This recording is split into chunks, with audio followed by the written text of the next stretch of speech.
Саламатсыздар ма, құрметті көрермендер? Ең соңғы жаңалықтарды алғашқылардың қатарында білгіңіз келсе, бейне астындағы лайк және подписация таңбаларын басып, біздің арнамызға жазылуды ұмытпаңыз. Павлодар облысында өрт кезінде 11 жастағы бала көз жұмды, деп хабарлайды КАЗ 365 КЗ тілшісі Азаттық рухы КЗ-ге сілтеме жасап.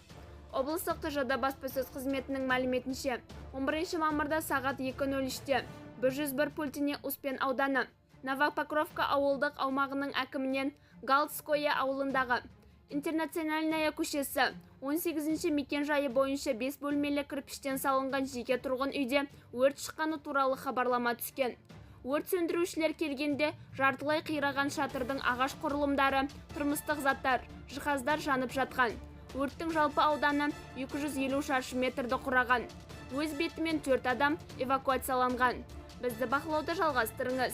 Арнамызға жазылып, бір ғана лайк түймесін басуды ұмытпаңыз. Сау саламат болыңыз.